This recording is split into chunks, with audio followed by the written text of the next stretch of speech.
Hi everyone, welcome back to my channel. ಬ್ಯಾಂಕಿಗೆ loan ತೊಗೊಳಕ್ಕೆ ಹೋಗುವಂಥ ಪ್ರತಿಯೊಬ್ಬರಿಗೂ ಜನರಲ್ ಬರುವಂಥ ಒಂದು ಟರ್ಮ್ ಅಂದರೆ ಸಿಬಿಲ್ ಸ್ಕೋರ್. ನಿಮ್ಮ ಸಿಬಿಲ್ ಸ್ಕೋರ್ ಕಡಿಮೆ ಇದೆ, ಸೊ ಲೋನ್ ಕೊಡೋದಕ್ಕಾಗಲ್ಲ. ಸಿಬಿಲ್ ಸ್ಕೋರ್ ಚೆನ್ನಾಗಿದೆ, ಸೊ ರೇಟ್ ಆಫ್ ಇಂಟ್ರೆಸ್ಟ್ ನಿಮಗೆ ಕಮ್ಮಿ ಕೊಡ್ತೀವಿ. ಸಿಬಿಲ್ ಸ್ಕೋರ್ ಚೆನ್ನಾಗಿರೋರಿಗೆ ಬಂದು ಲೋನ್ ನಮ್ಮ ಹತ್ರ ತೊಗೊಳ್ಳಿ ಬ್ಯಾಂಕ್ಸ್ ಅವರೆಲ್ಲ ಬರ್ತಾ ಇರ್ತಾರೆ. ಇದನ್ನು ಜನರಲಾಗಿ ನೋಟಿಸ್ ಮಾಡಿರ್ತೀರ.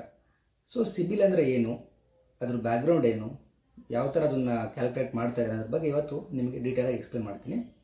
ಸಿಬಿಲ್ ಅನ್ನೋದು ಅರ್ಥ ಮಾಡ್ಕೊಳ್ಳೋದಕ್ಕಿಂತ ಮುಂಚೆ ಅದ್ರ ಬ್ಯಾಕ್ಗ್ರೌಂಡ್ ಅರ್ಥ ಮಾಡ್ಕೊಬೇಕು.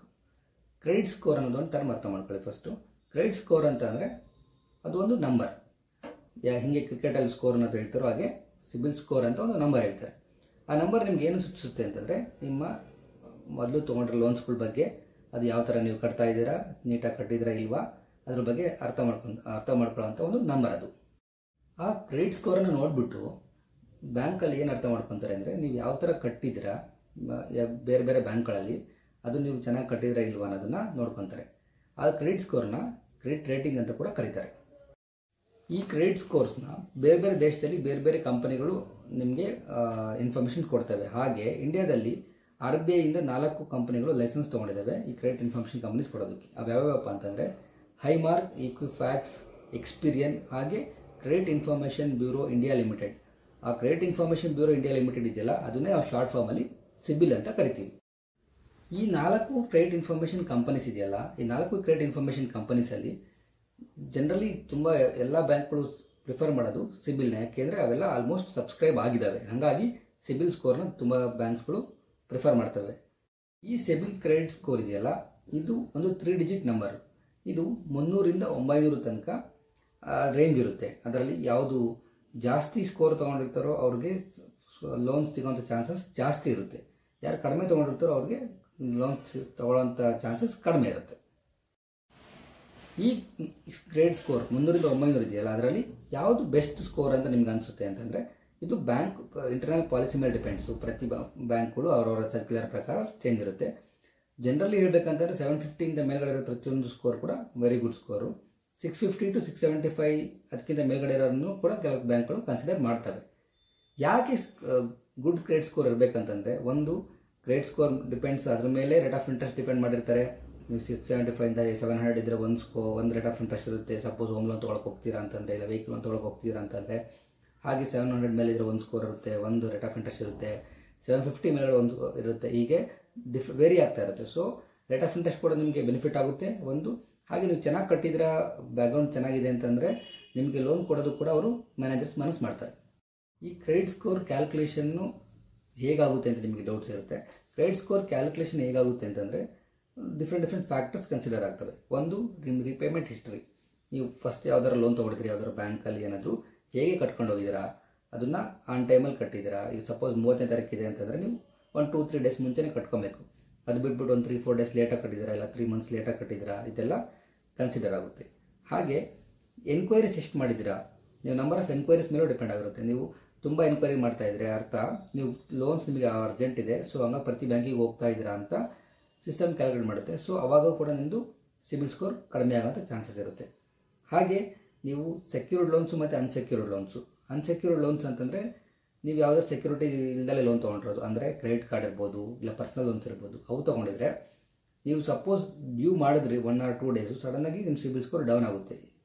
ಸಪೋಸ್ ನಿಮ್ಮ ಸೆಕ್ಯೂರ್ಡ್ ಲೋನ್ಸ್ ತೊಗೊಂಡಿದ್ರೆ, ಅವು ಹೋಮ್ ಲೋನ್ಸು ಇಲ್ಲ ಅಂತಂದರೆ ವೆಹಿಕಲ್ ಲೋನ್ಸ್, ಆ ಥರ ಸೆಕ್ಯೂರಿಟಿ ಇರೋದ್ರಿಂದ ಅದ್ರ ಸಿಬಿಲ್ ಸ್ಕೋರು ತುಂಬ ಬೇಗ ಡೌನ್ ಆಗಲ್ಲ. 1 or 2 ಡೇಸ್ ಲೇಟ್ ಆಯಿತು ಅಂತಂದರು. ಸೊ ಇವೆಲ್ಲ ನಿಮಗೆ ಫ್ಯಾಕ್ಟರ್ಸ್ ಕನ್ಸಿಡರ್ ಆಗುತ್ತೆ. ಕ್ರೆಡಿಟ್ ಹಿಸ್ಟ್ರಿನ ಹೇಗೆ ಬ್ಯಾಂಕ್ಗಳು ರಿಪೋರ್ಟ್ ಮಾಡ್ತವೆ ಅಂತಂದರೆ, ಬ್ಯಾಂಕ್ದು ಇಂಟರ್ನಲ್ ಮೆಕ್ಯಾನಿಸಮ್ಸ್ ಇರುತ್ತೆ. ಅದ್ರ ಪ್ರಕಾರ ಒಂದು 15 ಡೇಸ್ಗೆ, ಎವ್ರಿ 30 ಡೇಸ್ಗೆ ಒನ್ಸು ಪ್ರತಿಯೊಬ್ಬರದ್ದು ಡೀಟೇಲ್ಸ್ನ through your PAN card, Aadhaar card information ಮುಖಾಂತರ ಕ್ರೆಡಿಟ್ ಇನ್ಫಾರ್ಮೇಷನ್ ಕಂಪನೀಸ್ಗೆ ಕಳಿಸ್ತಾರೆ. ಆ ಕ್ರೆಡಿಟ್ ಇನ್ಫಾರ್ಮೇಷನ್ ಕಂಪನೀಸು ನಿಮ್ಮ ಪ್ಯಾನ್ ಕಾರ್ಡ್ ಮತ್ತು ಆಧಾರ್ ಕಾರ್ಡ್ ರಿಲೇಟೆಡ್ ಆಗಿ ಅವರು ಅಪ್ಡೇಟ್ ಮಾಡ್ತಾ ಹೋಗ್ತಾರೆ. ಲೋನ್ಸ್ ತೊಗೊಂಡು ಸಿಬಿಲ್ ಸ್ಕೋರ್ ಡೌನ್ ಆಗಿರೋಂಥ ಕೆಲವರಿಗೆ ತುಂಬ ಜನಕ್ಕೆ ಕ್ಯೂರಿಯಾಸಿಟಿ ಇರುತ್ತೆ, ನಮ್ಮ ಸಿಬಿಲ್ ಸ್ಕೋರ್ನ ಹೇಗೆ ರೈಸ್ ಮಾಡ್ಕೊಬೇಕು ಅಂತ. ಸಿಬಿಲ್ ಸ್ಕೋರ್ನ ರೈಸ್ ಹೆಂಗೆ ಮಾಡ್ಕೊಬೇಕು ಅಂತಂದರೆ, ಆಲ್ರೆಡಿ ನಿಮ್ಮ ಸಪೋಸ್ ಲೋನ್ಸ್ ಇದ್ದು ಇನ್ನೂ ಟೆನ್ಯೂರ್ ಇದೆ ತುಂಬೋದು ಅಂತಂದರೆ ಅದನ್ನು ಬಿಫೋರ್ ಡ್ಯೂ ಡೇಟು ನೀವು ಸಪೋಸ್ 30th ಇದೆ ನಿಮ್ಮದು EMI ಕಟ್ಟೋದು ಅಂತಂದರೆ 28th 29th ಆ ಥರ ಕೊಟ್ಕೊಂಡು ಪ್ರತಿ ತಿಂಗಳು ಹೋದರೆ ಆಫ್ಟರ್ 6 months 8 months ನಿಮ್ಮ ಸಿಬಿಲ್ ಸ್ಕೋರ್ ಆಟೋಮೆಟಿಕಲಿ ಚೆನ್ನಾಗಿ ರೈಸ್ ಆಗುತ್ತೆ. ಒಂದು. ಇನ್ನೊಂದು, ಆಲ್ರೆಡಿ ಸಪೋಸ್ ನೀವು ಕ್ರೆಡಿಟ್ ಕಾರ್ಡ್ ಏನಾದ್ರು ತೊಗೊಂಡಿದ್ದೀರಾ, ಡ್ಯೂ ಆಗಿದೆ, ಹಾಗಾಗಿ ಸಿಬಿಲ್ ಸ್ಕೋರ್ ಡೌನ್ ಆಗಿದೆ ಅಂತಂದರೆ ಫೈನಾನ್ಸಸ್ಸು ಕೆಲವು ಪ್ರೈವೇಟ್ ಕಂಪನೀಸ್ ಇದರಲ್ಲಿ ಸ್ವಲ್ಪ ಲಿಬರಲಿಟಿ ಇರುತ್ತೆ ನಿಮಗೆ ಲೋನ್ಸ್ ಕೊಡೋದಕ್ಕೆ. ಅವ್ರ ಹತ್ರ ಹೋಗಿ ನೀವು ಲೋನ್ ತೊಗೊಂಡು ಅದನ್ನು ನೀವು ಕರೆಕ್ಟಾಗಿ 1-2-3 ಮಂತ್ಸು 2-3 ಇಯರ್ಸು ನೀಟಾಗಿ ಕಟ್ಕೊಂಡು ಹೋದರೆ ಸಿಬಿಲ್ ಸ್ಕೋರ್ ನಿಧಾನ ರೈಸ್ ಆಗ್ತಾ ನಿಮ್ಮ ಸಿಬಿಲ್ ಸ್ಕೋರ್ ಚೆನ್ನಾಗಾಗುತ್ತೆ.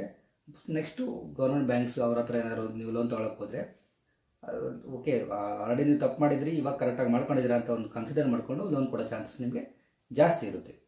ಏನಪ್ಪ ಅಂತಂದರೆ ನಾನು ಲಾಸ್ಟ್ ವಿಡಿಯೋದಲ್ಲಿ ಎಕ್ಸ್ಪ್ಲೇನ್ ಮಾಡಿದ ಹಾಗೆ ಗೋಲ್ಡ್ ಲೋನ್ಸ್ ಇರ್ತಾ ಇದೆಯಲ್ಲ, ಗೋಲ್ಡ್ ಲೋನ್ಸ್ ನೀವು ತೊಗೊಳ್ಬೇಕು ಅಂತಂದರೆ ಯಾವ ಬ್ಯಾಂಕು ಯಾವ ಫೈನಾನ್ಸ್ ಕೂಡ ನಿಮಗೆ ಸಿಬಿಲ್ ಸ್ಕೋರ್ನ ಚೆಕ್ ಮಾಡೋದಿಲ್ಲ. ಸೊ ನೀವು ಗೋಲ್ಡ್ ಲೋನ್ಸ್ ಈಸಿಯಾಗಿ ಅವೈಲೇಬಲ್. ಸೊ ಆ ಗೋಲ್ಡನ್ನು ತೊಗೊಂಡು ನೀವು ನೀಟಾಗಿ ಕಟ್ಕೊಂಡು ಹೋದರೆ ಅದರಿಂದ ಕೂಡ ಸಿಬಿಲ್ ಸ್ಕೋರ್ ರೈಸ್ ಆಗುವಂಥ ಚಾನ್ಸಸ್ ಇರುತ್ತೆ. ಸೊ ಅದನ್ನು ಕನ್ಸಿಡರ್ ಮಾಡ್ಕೊಂಡು ಕೂಡ ಮತ್ತೆ ಲೋನ್ಸ್ ತೊಗೊಳ್ಳೋಂಥ ಚಾನ್ಸಸ್ ಇರುತ್ತೆ.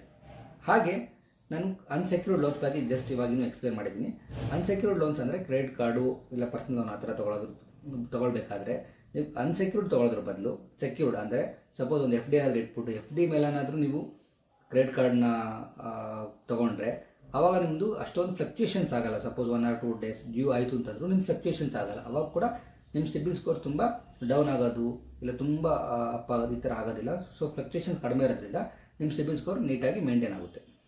ಸಿಬಿಲ್ ಸ್ಕೋರ್ನ ಆನ್ಲೈನಲ್ಲಿ ಹೇಗೆ ಚೆಕ್ ಮಾಡ್ಕೊಳ್ಳೋದು ಅಂತಂದರೆ ಸಿಬಿಲ್ ಸ್ಕೋರ್ನ ಚೆಕ್ ಮಾಡ್ಕೊಳ್ಳೋದಕ್ಕೆ ನಾನು ಆಲ್ರೆಡಿ ಹೇಳಿದ ಹಾಗೆ 4 ಕ್ರೆಡಿಟ್ ಇನ್ಫಾರ್ಮೇಷನ್ ಕಂಪನೀಸ್ ಇದೆಯಲ್ಲ ಅವ್ರದ್ದು ವೆಬ್ಸೈಟ್ ಇದೆ. ಲೈಕ್ ಸಿಬಿಲ್, ಹೈಮಾರ್, ಇಕ್ವಿಫ್ಯಾಕ್ಸ್, ಎಕ್ಸ್ಪೀರಿಯನ್ ಅವ್ರದ್ದು ವೆಬ್ಸೈಟ್ಸ್ ಇದೆ. ಆ ವೆಬ್ಸೈಟಲ್ಲಿ ಹೋಗ್ಬಿಟ್ಟು ನೀವು ಅವ್ರದ್ದು ಏನಾದರೂ ಚಾರ್ಜಸ್ ಇದ್ದರೆ ಪೇ ಮಾಡಿ ಸಬ್ಸ್ಕ್ರೈಬ್ ಆಗಿ ಮಾಡ್ಬೋದು. ಹಾಗೆ ಇತ್ತೀಚೆಗೆ ಪೈಸಾ ಬಜಾರ್ ಅದು ತುಂಬ ಅಡ್ವರ್ಟೈಸ್ಮೆಂಟ್ ಕೊಡ್ತಾ ಇದೆ. ಅದರಲ್ಲಿ ಕೂಡ ನೀವು ಲಾಗಿನ್ ಆಗಿ ಅದರಲ್ಲಿ ಕೂಡ ನೀವು ನಿಮ್ಮ ಪ್ಯಾನ್ ಕಾರ್ಡ್ ಹಾಕ್ಕೊಂಡು ನೀವು ಚೆಕ್ ಮಾಡ್ಕೊಬೋದು. ಅದೊಂದು ಅಡ್ವಾಂಟೇಜ್. ಬಟ್ ಏನಪ್ಪ ಅಂತಂದರೆ ನೀವು ರೆಗ್ಯುಲರ್ಲಿ ಅದನ್ನು ಚೆಕ್ ಮಾಡೋದ್ರಿಂದ ನಂಬರ್ ಆಫ್ ಎನ್ಕ್ವೈರೀಸ್ ನಾನು ಆವಾಗಲೇ ಹೇಳಿದಾಗೆ ತುಂಬ ಎನ್ಕ್ವೈರೀಸ್ ಆಯಿತು ಅಂತಂದ್ರೂ ಕೂಡ ನಿಮ್ಮ ಸಿಬಿಲ್ ಸ್ಕೋರ್ ಡೌನ್ ಆಗುತ್ತೆ. ಸೊ ಕಾಶಿಯಸ್ಲಿ ನಿಮ್ಗೆ ಯಾವಾಗ ಲೋನ್ ಬೇಕು ಅವಾಗ ಮಾತ್ರ ಚೆಕ್ ಮಾಡ್ಕೊಳ್ಳೋದು ಬೆಟರ್. ಸರ್ ಸಪೋಸ್ ನಾವು ಚೆಕ್ ಮಾಡಿಕೊಂಡ್ರೆ ಸಿಬಿಲ್ ಎಫೆಕ್ಟ್ ಆಗುತ್ತಾ ಅನ್ನೋ ಒಂದು ನಿಮಗೆ ಡೌಟ್ಸ್ ಬರ್ಬೋದು.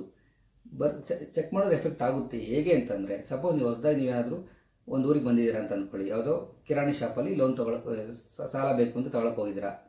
ಕಿರಾಣಿಯವರು ಫಸ್ಟ್ ಟೈಮ್ ಹೊಸದಾಗಿ ಬಂದಿದ್ದೀರಾ ಕೊಡೋದಕ್ಕೆ ಯೋಚನೆ ಮಾಡ್ತಾರೆ. ಬಟ್ ನೀವು ಅದನ್ನೇ ತುಂಬ ಅಂಗಡಿಗಳ ಹತ್ರ ಹೋಗಿ ಕೇಳ್ತಾ ಇದ್ದೀರಾ ಅಂತಂದರೆ ಇವರಂತ ಅರ್ಥ ಇವ್ರಿಗೆ ಯಾಕೋ ತುಂಬ ನೀಡಿದೆ, ನಾಳೆ ಲೋನ್ ಕೊಟ್ಟರೆ ವಾಪಸ್ ನೀವು ಕೊಡ್ತಾರಾ ಕೊಡಲ್ಲ ಅಂತ ಒಂದು ಡೌಟ್ಸ್ ಬಂದ್ಬಿಡುತ್ತೆ. ಹಾಗಾಗಿ ಆ ಬೇಸಿಸ್ ಮೇಲೆ ಸಿಬಿಲ್ ಸ್ಕೋರ್ ಕೂಡ ಡೌನ್ ಆಗ್ತಾ ಇರುತ್ತೆ.